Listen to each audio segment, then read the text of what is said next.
Welcome to Blockchain Security Series, the podcast where the future of Web3 security unfolds. Presented by pablito.eth. Hello and welcome. I am Pablo Sabbatella, your guide through the intricate and evolving world of blockchain security. Each episode we dive deep into the heart of Web3, bringing you face-to-face with the pioneers and key players shaping the blockchain security ecosystem. Hello everyone and welcome to the Blockchain Security Series, episode 12. Today we have a very special guest, Stephen Tong, co-founder and CEO of Zellic and founder of Perfect Blue. Hi Stephen, how are you? How's everything? Good. Thank you for having me here. It's a pleasure to have you here. So, to start, we have many things to talk about.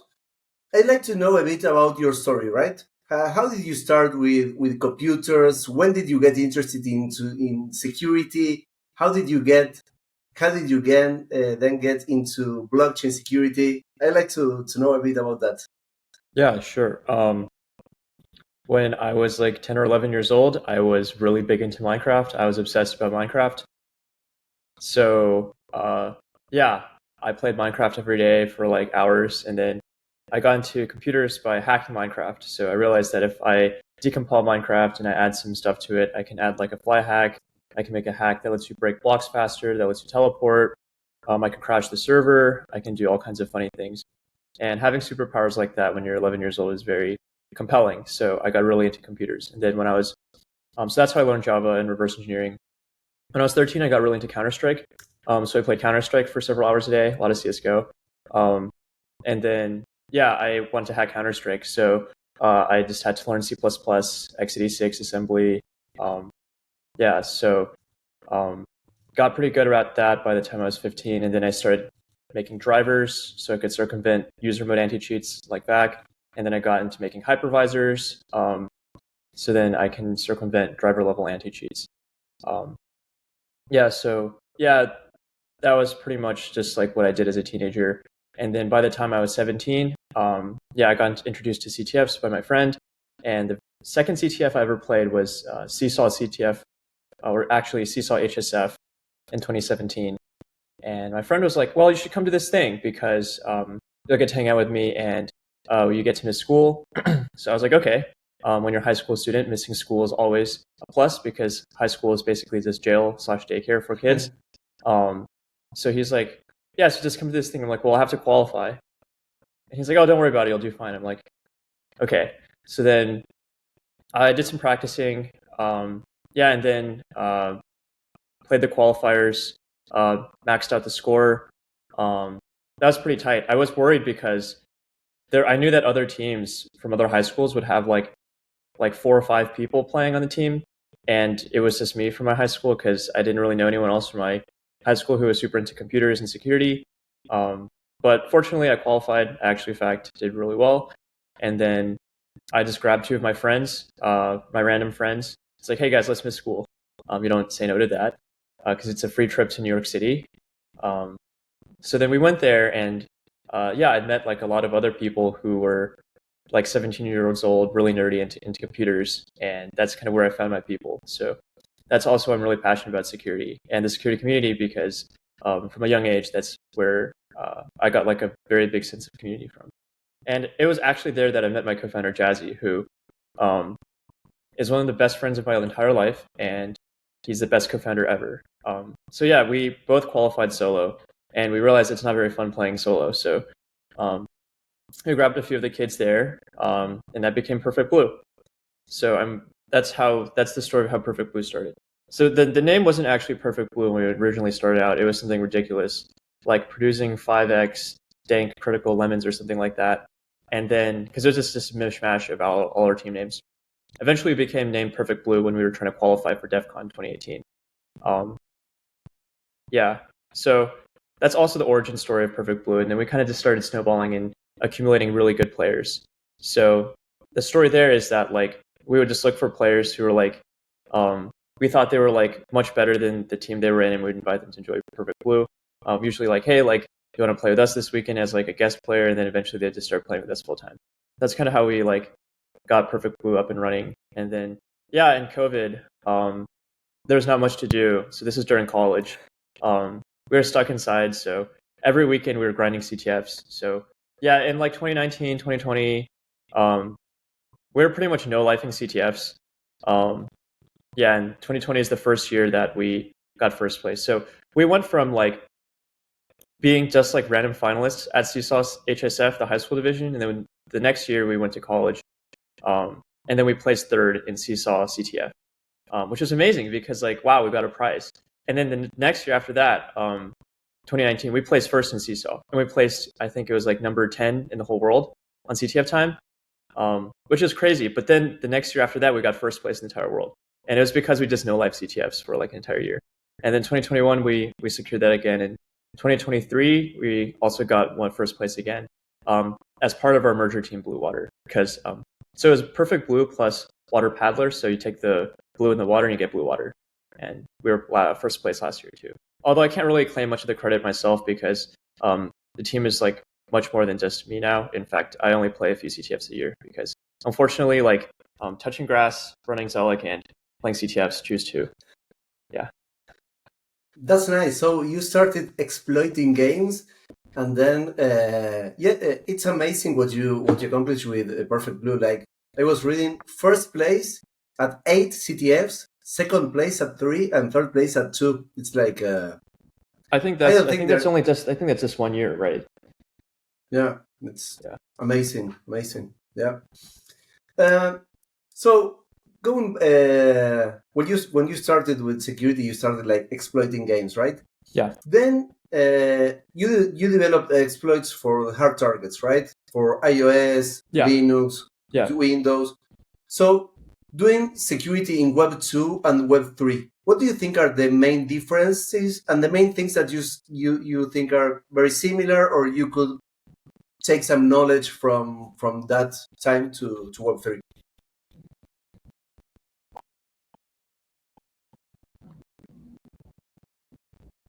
Well, I would say let's start with the similarities because there's a lot more similarities than differences in my opinion. So the way we think about this at Zellic is smart contracts are basically just web app pen tests, or this requires the same skill set as web app pen tests because you're looking for application level logic bugs or design flaws, which is more or less the same skill set used in like, getting crits on like web bug bounties. When it comes to lower level stuff like auditing a virtual machine like EVM or like the Move VM, Solana VM, eBPF, stuff like that, or Cosmos and those types of things. When we're doing infra audits, that's more like the skill set needed from low-level exploitation, like hacking browsers or phones, because those are like you're looking at a very dense, complex piece of code and trying to find small implementation flaws in them and then expand those and magnify those flaws. And also like just chain a bunch of your primitives together and stuff like that. Another skill set that's really important in auditing crypto is cryptography. Obviously, we do a lot of cryptography work at Zellic. We employ several full-time cryptographers. We have a cryptography team. Basically, each of the CTF categories kind of maps to like a stream of work that we do at Zellic. So in CTFs, there's categories like pwn, reversing, web, and cryptography. Those are some of the 4 main categories in CTFs. Web people are really great at smart contracts usually. I mean, pwn people are also usually great at smart contracts. Pwn people are really great at finding bugs in like VMs, Cosmos, and then cryptography people are obviously good at auditing the like ZKPs and stuff like that, and just the actual like crypto primitives they're building. Nice. Yeah, I saw you have a very, very diverse team in terms of the fields. It's not diverse. We just hire CTF players. It's very simple. Yeah. Okay. That's nice. So I mean, CTF players are diverse though, but yeah. Yeah. So in the blockchain security industry, we have like many professionals with a web security background, like you, for example, and some that come directly from programming or that started directly in blockchain, right? So do you think that this lack of background in traditional security is important? What do you think about these kind of different profiles that we have in the security industry, in the blockchain security industry? Yeah, I mean, I think the more people that we have in the security industry, the better. I'm all for like being inclusive and having more people be part of the industry. I think that they kind of bring two different skill sets to the table. I think it's really important that if you're doing auditing for like a living, that you have a strong security background, because the fundamental skill set that you need is finding and exploiting vulnerabilities in software. So auditing is very different from being a software engineer. I think the best researchers also tend to be good engineers because they can think like an engineer, because they can think like, oh, if I was writing this, I bet that I would make this mistake if I didn't know better. And then they can look for that. I think that like a lot of protocol engineers dabble in auditing or try their hand in auditing. I think those are really helpful because they can think really deeply about the protocol design, and they're really great at thinking about mechanisms and design flaws. Yeah. So it's kind of like each brings their own part to the table, which is really great. Yeah. And the most important thing is that like you just care. Like you just have to care about security. Yeah, totally. So going now to the present, Zellic. How did you start it, and what's the focus of Zellic, and how is it different from other companies that are also doing security in the blockchain ecosystem? Sure. I mean, the origin story is quite simple. I mean, I've been doing crypto as a user. I've been using crypto since 2017. And yeah, just like, making payments, doing a little bit of trading, running a few bots here and there. So ever since I was like 16 years old. But I didn't get into crypto professionally until about 2021. That's when Sam Cici's son tapped me on the shoulder, me and Jazzy, and he's like, hey, I've known you two for a while. You two are obviously very smart, and the industry needs good auditors because all the existing auditors are not very good. So it would be great if you guys could do audits. So then we started doing audits personally, and then we got pretty busy. So we roped in a few of our friends, started with one friend and then two friends. And then now it's like a big company. Well, I wouldn't say it's a big company. I would say it's like a pretty small company still. A great company. Yeah, a great company. Good. Some companies, something that I see personally is that some companies and projects think that security is just auditing smart contracts after they have been developed, right? What do you think about this? What should be the correct approach? How should be the development cycle work, right? I remember seeing one interview that they did to you in TechCrunch, I think it was. Oh yeah, that was with Lorenzo. Yeah. Yeah, exactly. Where you were saying, for example, how important it is to find a bug while you are developing, and how much cheaper it is to find it there than to find that after you have done all your work, right? Well, I think it depends on the project. Like different customers come to us for engagements at all stages of their project, and it's really based on their business needs. For example, like if a protocol knows exactly what they want to build and they know that the design is good and they're just going to like write the code and then they want to ship it securely, I think it's perfectly fine that they come to us post writing the code and just tell us, hey, like we wrote this, can you make sure this is secure before we ship it? If they're confident about their design and they know what they want to ship, that's fine.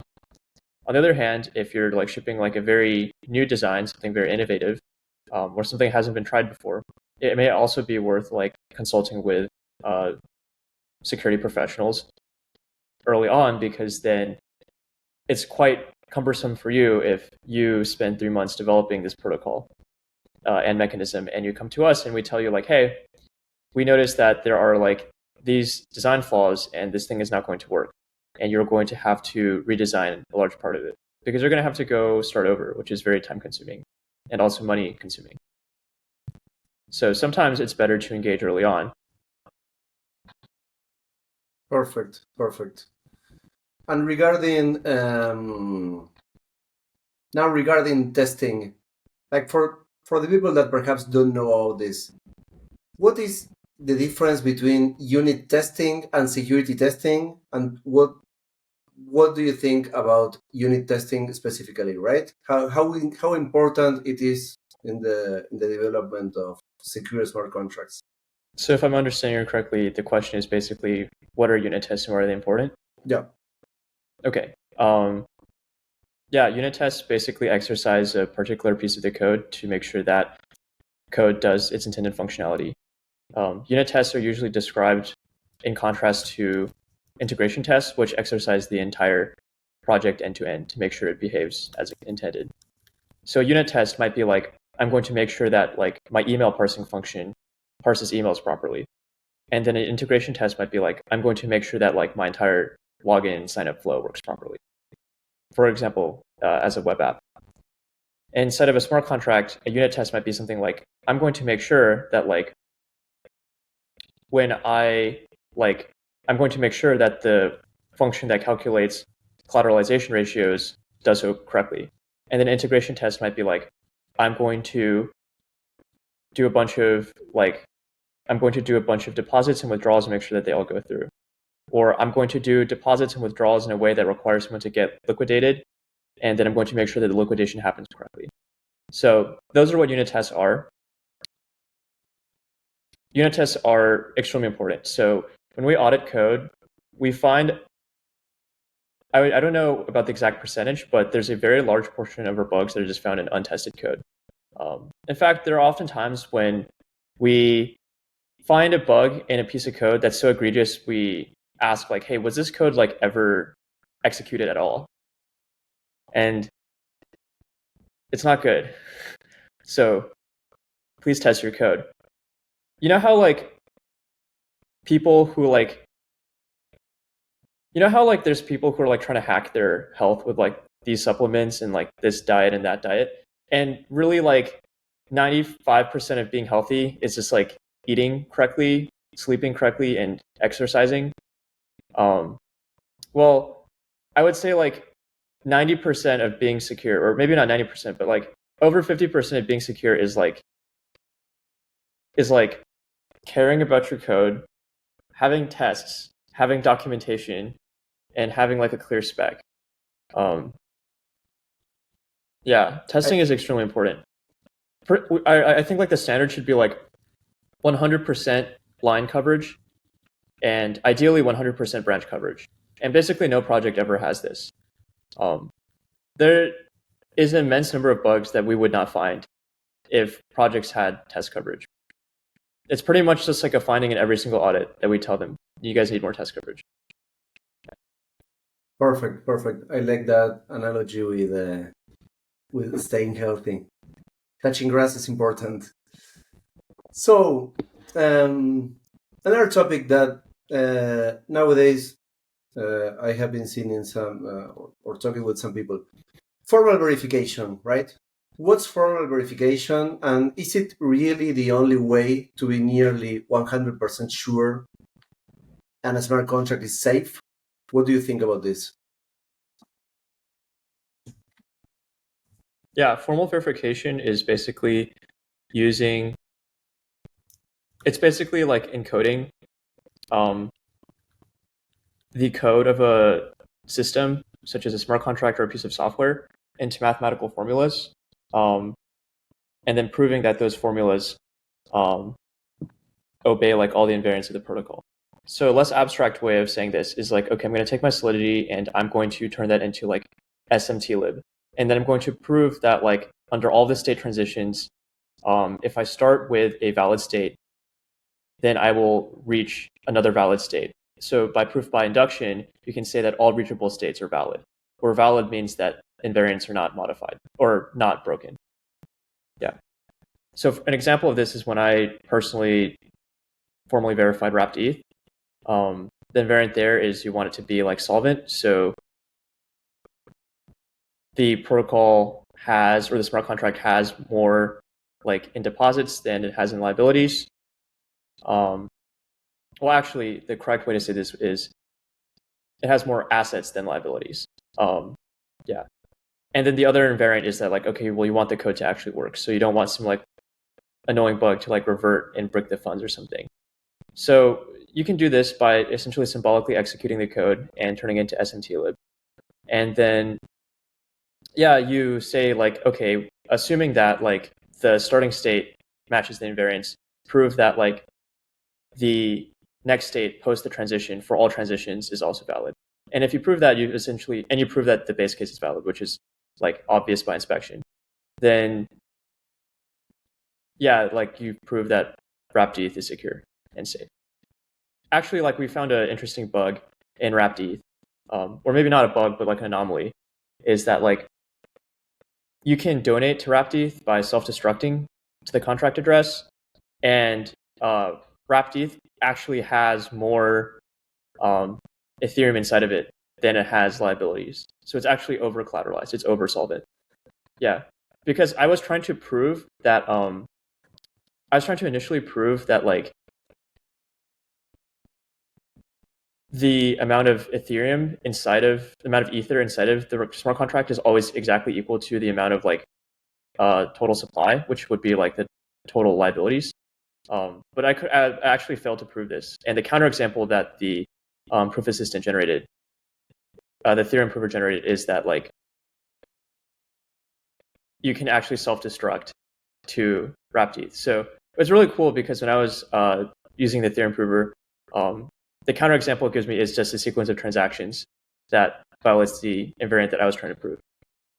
Yeah.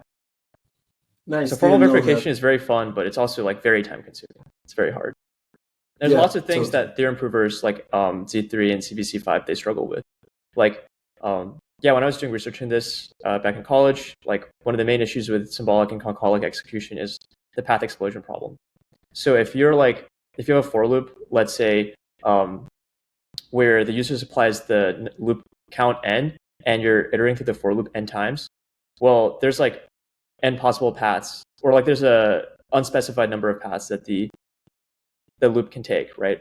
Because you can end the iteration after one time, after like 5 times, or after n times. So because of this, you have to consider all of these cases. So the path explosion problem is really bad. So another solution for this is you over approximate by using like bounded model checking. Essentially, you arbitrarily limit the maximum number of iterations a loop can go through. So it's like the max loop iteration count and then the max recursion depth.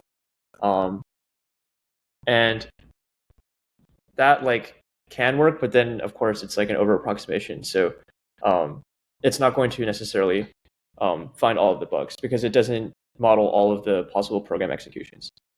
Another approach you can use here is constraint horn clauses. Yeah.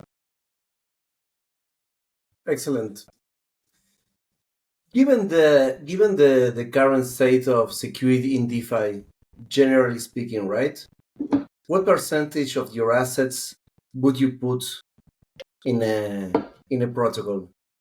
I mean, there are different protocols. There are protocols that have. Yeah, I mean, it depends on the protocol. Like if it's wrapped.eth, I would like take like 100 to 1 odds that wrapped.eth is not getting hacked this year. Nice. Okay. If it's like UniV2, I'd take pretty good odds that UniV2 is not getting hacked.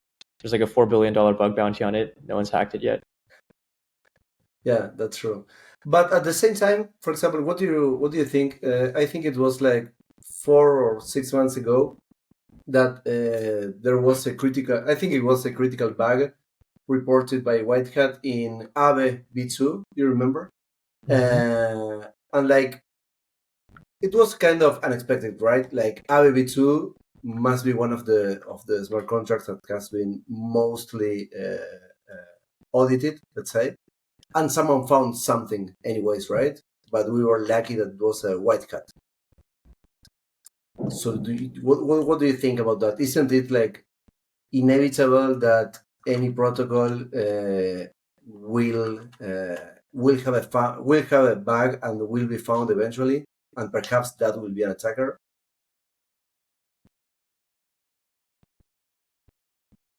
I mean, I think that's not like.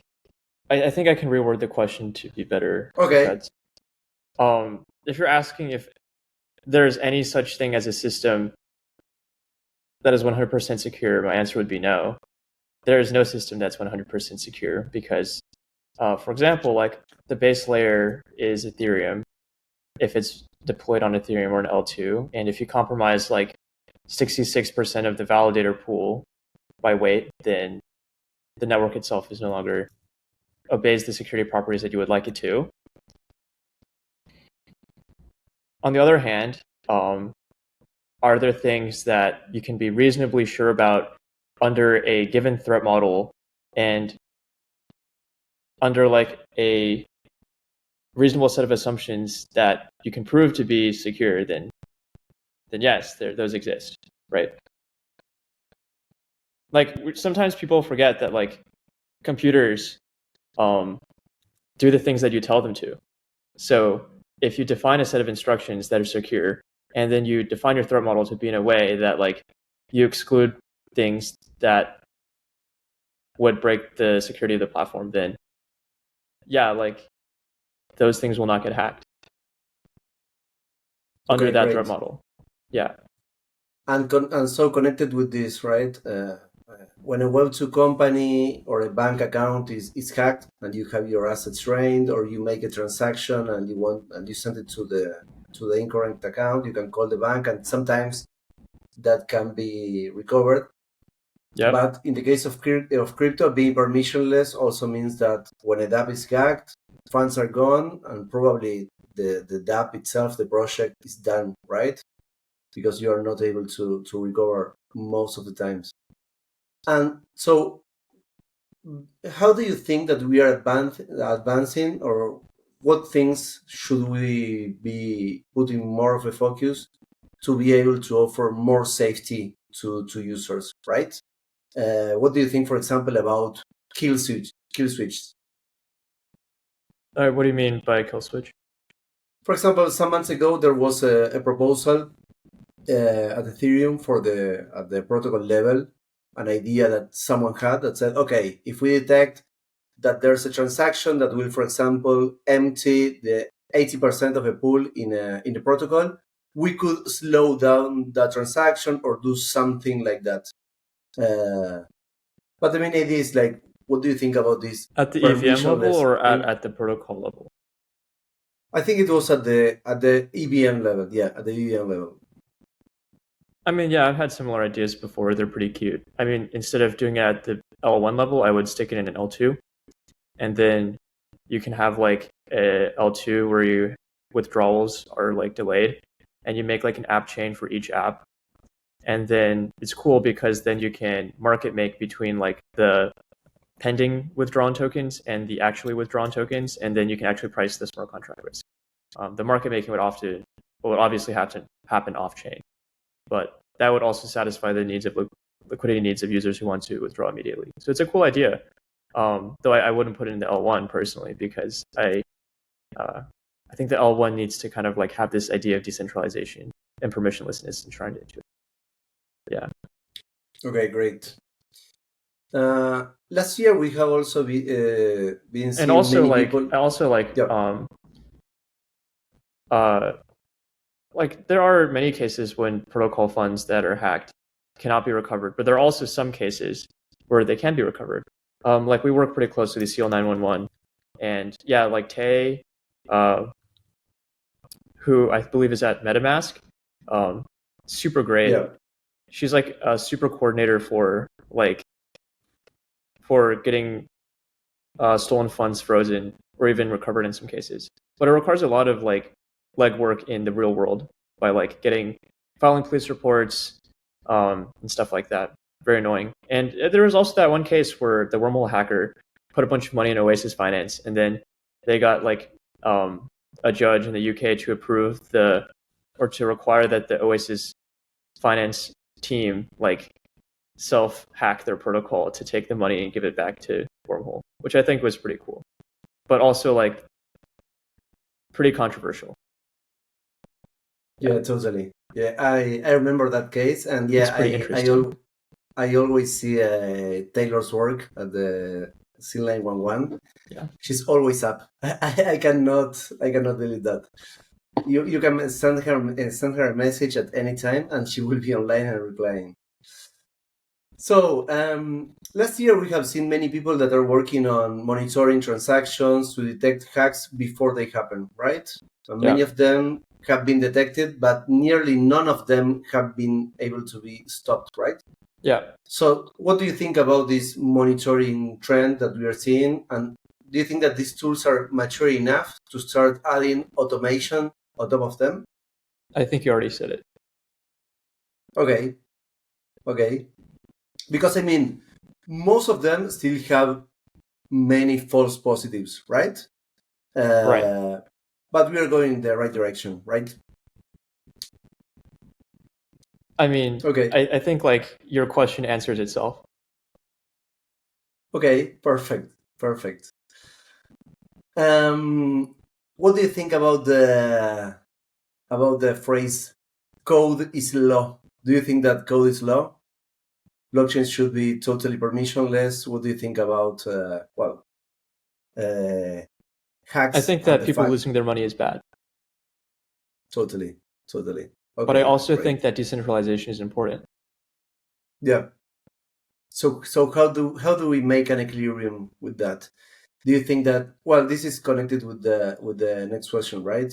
In the last year, we have seen a decline in DeFi protocols getting hacked, or in the last 6 months, and I think that teams following the trace of attackers, the work, for example, of Taylor, as we were talking about, and more criminals being taken to prison. I think that that's one of the things that will also make the ecosystem more secure, right? So what else do you think that we could do in order to make it less profitable to criminals? Right. It's more secure smart contracts. Okay. Easy. Now let's talk a bit about education, right? The importance of education in security. Consumers and developers education. How do we achieve mass adoption with products that require a deep level of understanding? I think that is, yeah, I think that's an oxymoron. It's not possible. Not possible? Okay. Yeah, I mean, think about it. Like, it contradicts itself. Yeah, like that's like saying, how do we achieve mass adoption of like organic chemistry? Like, you can't expect everyone to have like a degree in chemistry. You have to improve the product then. So it's a responsibility from the developers of products. Yeah, I agree with that. Not everyone can become a cybersecurity expert in order to use DeFi. Some moments ago you mentioned SEAL, right? Security Alliance. Zellic is part of SEAL through your co-founder Jassy. I mean, we're a founding member of SEAL, and yeah, Jazzy is part of SEAL 911. That's correct. Nice. So what do you think about SEAL and its initiatives? And is there any one of them, like SEAL 911 or War Games or Whitehat Safe Harbor Agreement, that you like the most, or you have been more like involved, or you'd like to talk a bit about? Yeah, Sam, CC's son, he's the CEO of SEAL. I'm a very close friend of Sam, so anything that Sam is behind, I'm behind 100%. In terms of the specific things that SEAL is doing that I think is really cool, I think they're working on like a Whitehat framework to provide safe harbor for white hats. I think that's amazing, and I think that will help divert more and more funds away from getting black hatted. And I also think it will encourage people to do white hat activities, which is great because there's a lot of like protocols that are there's a lot of incidents where like there is money at risk now, and someone who has the skill set to execute a white hat hack successfully and properly, they don't want to assume the legal risk of doing that, and having like a safe harbor for them would be amazing if it works. I also think that in general, like Seal is just a great way for the industry to come together and have just a way to solve the coordination problem of like, okay, we all agree that everyone has to be more secure. Everything needs to be more secure. But no one wants to take the first step because it's kind of disadvantageous if you're the only one trying to be secure, right? But if we need to raise the bar across the entire industry all at once. So Seal is a great way to solve that coordination problem. Nice. Do you remember talking about Seal? Like Seal, from what I remember, started with the Nomad hack, right? And you have a nice thread on Twitter talking about how to spot hacks before they happen, and the case of Nomad, right? Do you want to tell a bit for the ones who don't know about it, this thing about you could have found the Nomad hack months before it happened? Yeah, I think that was about how Nomad was audited and then they pushed some unaudited code that had the bug. That was it, right? Yeah, exactly. Yeah, so this is basically talking about a huge problem we see in the industry, which we call audit diff. So it's basically when a protocol like gets version A of the code audited and they like fix all the bugs and then they deploy that, and then later on they like make some changes and they don't get those audited and they deploy that. So now there's a diff between the version of the code that was actually audited versus the version that users are actually using on chain. And that's a huge problem because now users are just interfacing and trusting this essentially like unverified piece of code or unaudited piece of code. Audit diff usually leads to security incidents.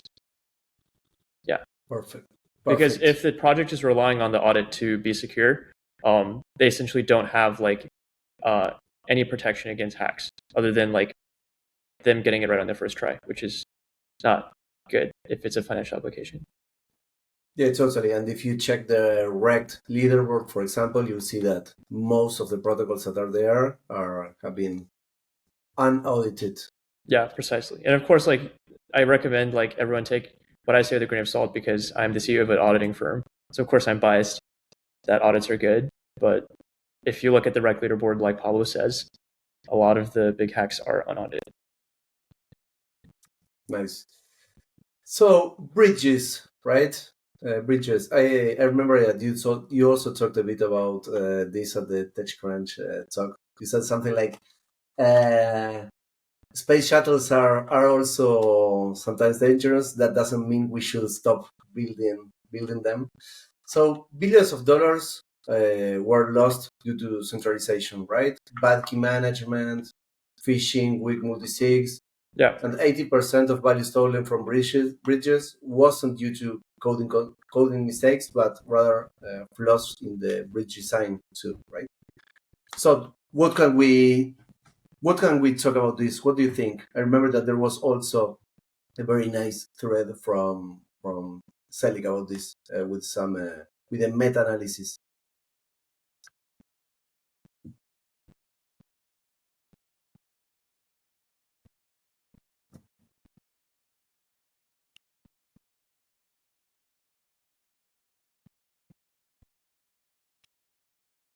Yeah, I mean, if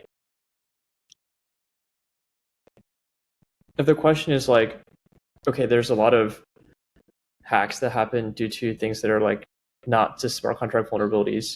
There's a lot of hacks that happen due to other factors. Then the conclusion would be that we should get better at the other factors. Okay. Yeah. Okay. I guess another more actionable way to put that is like, I think there's a lot of emphasis placed on smart contract security, and there's probably not enough emphasis being placed on operational security. And to that effect, we actually have a lot of clients these days who ask us like, okay, you've audited our smart contract, but can you also help us like make sure we're operationally secure? And to that effect, we've we've actually published an OpSec 101 guide on our website that anyone can access that has our recommendations on how to be operationally secure.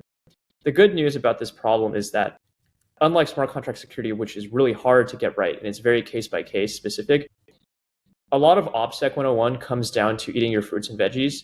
And there's a lot of things that anyone can do to improve their operational security by like at least 50%, just like right now. Like if you don't have 2FA on all of your employees' like accounts and social media and so on and so forth, you should probably do that.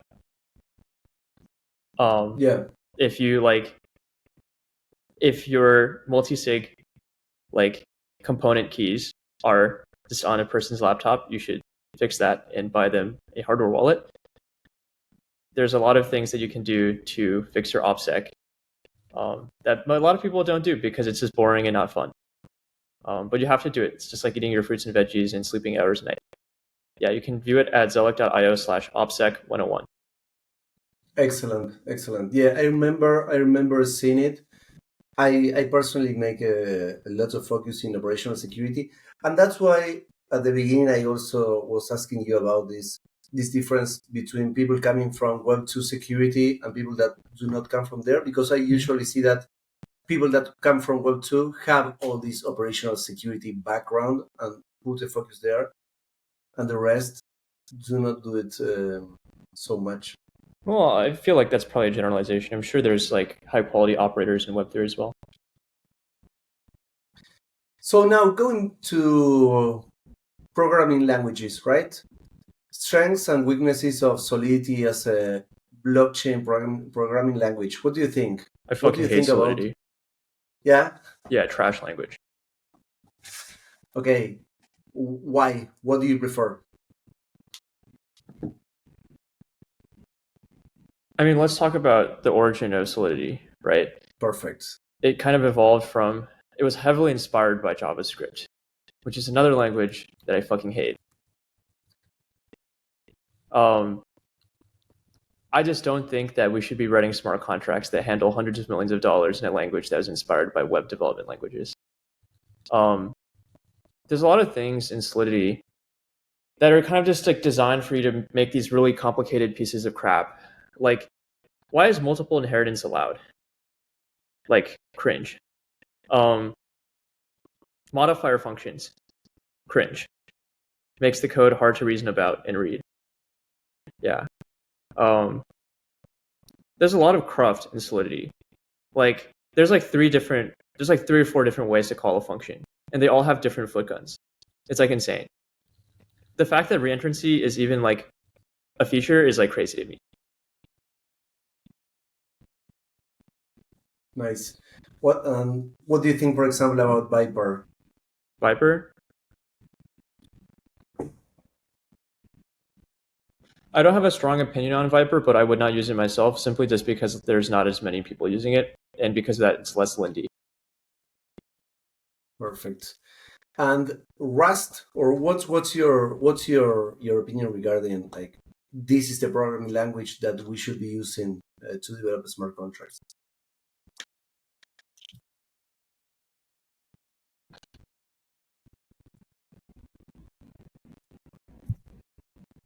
Well, I mean, I think it's like a more mature language and like a better design language than Solidity for sure. At the same time, like I have written like Solana smart contracts in Rust, and it's also not like the most pleasant experience in my opinion. I think Rust can be like a great programming language. I'm still thinking.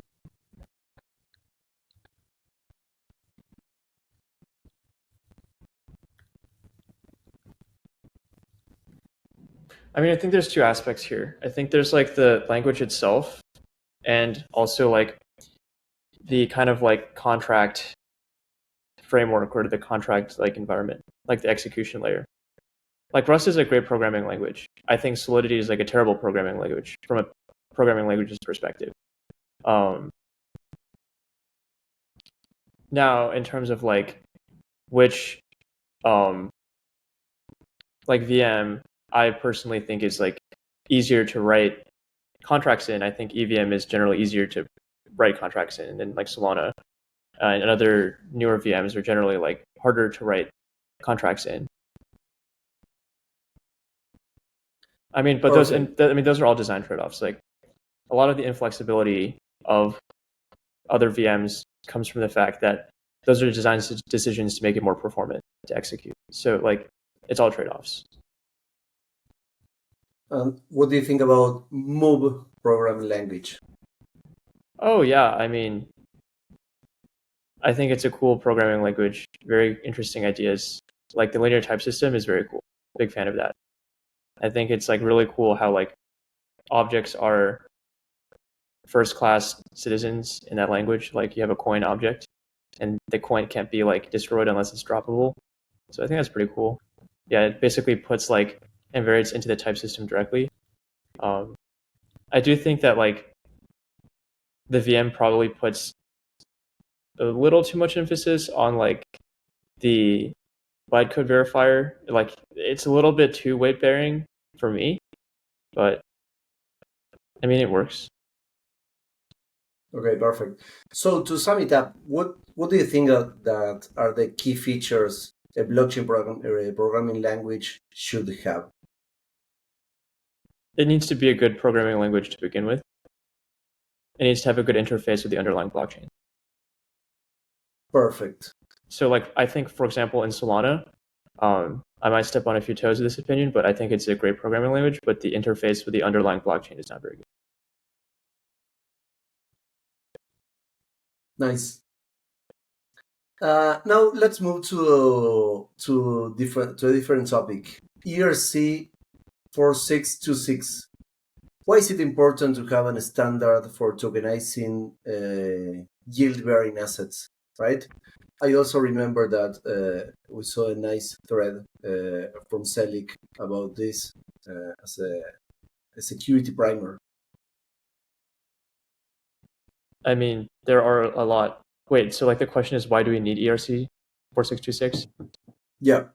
Well, because like people keep making tokenized vaults. Were you around in like 2022 or 2023? People are like shipping one of these like every week, right? If people keep making tokenized vaults, it would be good for us to have a tokenized vault standard. So then we can just like have all of them interoperate with each other, like the whole money Legos idea. Perfect. Then I saw a nice article regarding MPC from scratch, right? Yeah. Like everyone can do it, building an implementation of garbled circuits from the ground up. Mm-hmm. So tell us about this piece of work that you did. Yeah, I mean, like I thought MPC is cool. I thought garbled circuits is cool. I also think that you can't really say that you understand something unless you can build it from scratch. Like, I don't think that people deserve to say that they understand how computers work unless they can make like a processor. So yeah, I want to understand MPC. So I like just wrote an implementation of MPC based on like reading some papers and reading some Wikipedia. Yeah, and it was actually pretty fun. Yeah, like I had a lot of fun. Like I first, like, so MPC, to build MPC or garbled circuits. So garbled circuits is like an implementation of MPC. So garbled circuits depends, you can build garbled circuits using 0-1 oblivious transfer. And then plus like some like circuit synthesis. And then to build 0-1 oblivious transfer, you can just build that up from like any asymmetric crypto primitive like RSA. So I built like RSA as well because that's like an exercise that you do in like high school or undergrad. And then yeah, like you just need like POW like CDN and POW MEN. So then also to build RSA, you want to have like prime generation. So I also wrote prime generation and also wrote the primality testing. It was fun. You build it from scratch. The only thing I imported was the circuit synthesis because Yosis does a good job and that's not the point of the exercise.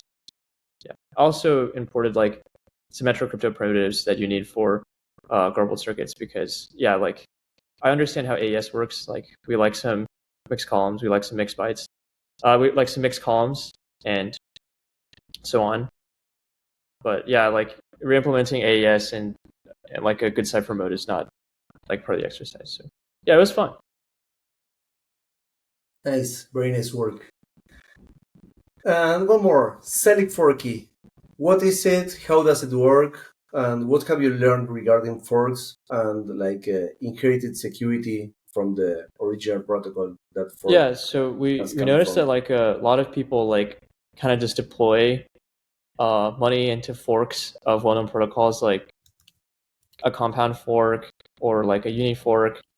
And these pop up all the time and people love deploying into them. And then they always ask like, hey, is this fork secure, right? Like, what did they change in this fork?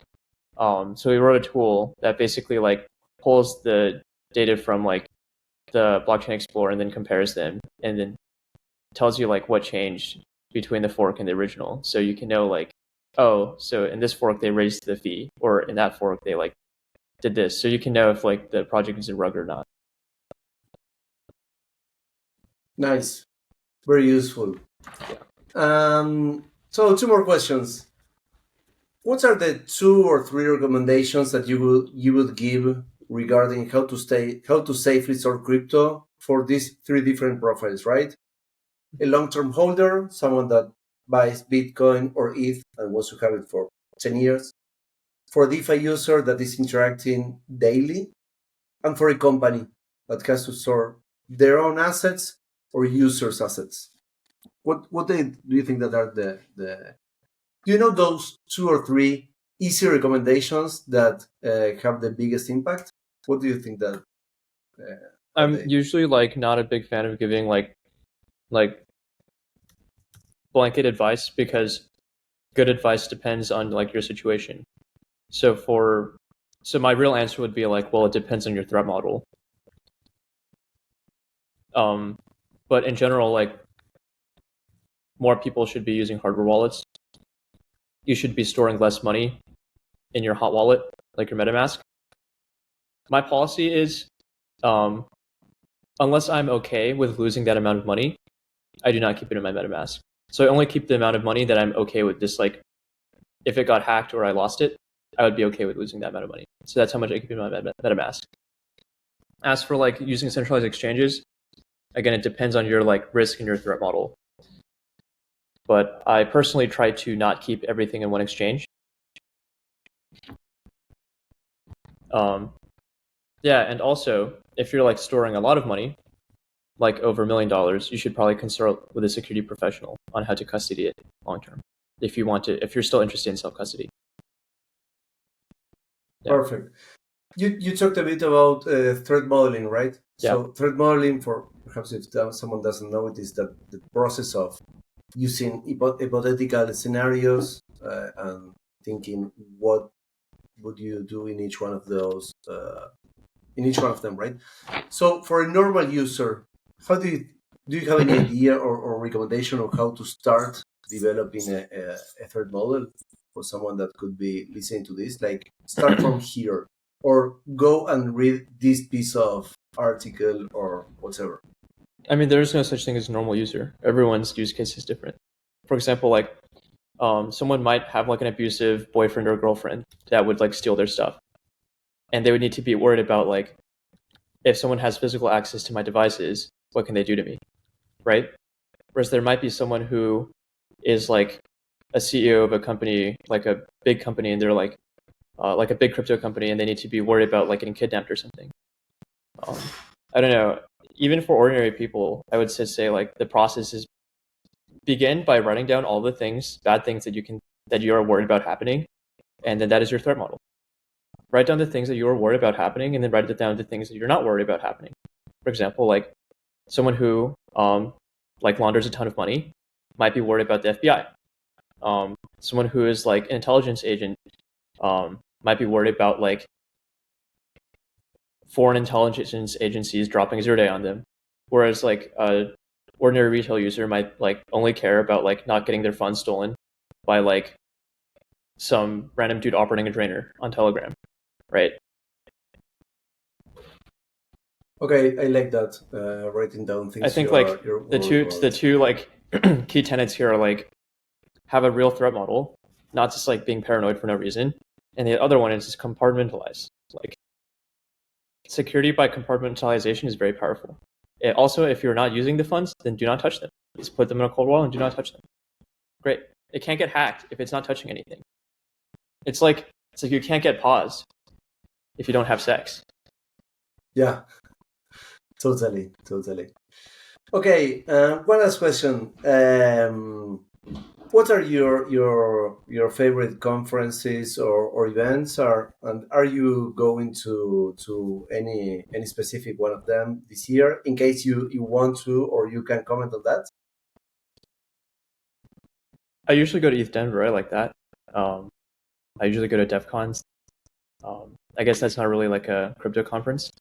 Token 2049 is on the table. Korea Blockchain Week is on the table. ETH Tokyo might be on the table.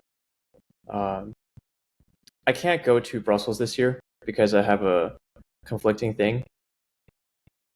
Yeah, but I usually go to ETH Paris or ETHCC. Nice. Excellent. Well, Stephen, we have talked... Oh, and DevConnect and DevCon, of course. Yeah. Okay, yeah, totally. And of course, those are not for sure. Like I might have something that comes up that prevents me from going. I might get sick, blah, blah, blah. But these are just like conferences that I think are high quality and I enjoy going to. Perfect. Well, it has been a great time. We have talked about lots and lots of stuff. I have learned a lot. For sure, everyone that is listening has learned a lot too. So I really want to thank you for your time. And well, hope to see you soon, for sure, in DevCon in Bangkok. Yeah, great. It was awesome being on the podcast. Thank you so much for having me. Yeah, it was a lot of fun answering your questions. Excellent. Thank you for your time. Thanks everyone for listening. This has been the 12th episode of the Blockchain Security Series with Stephen Tong, co-founder and CEO of Zellic.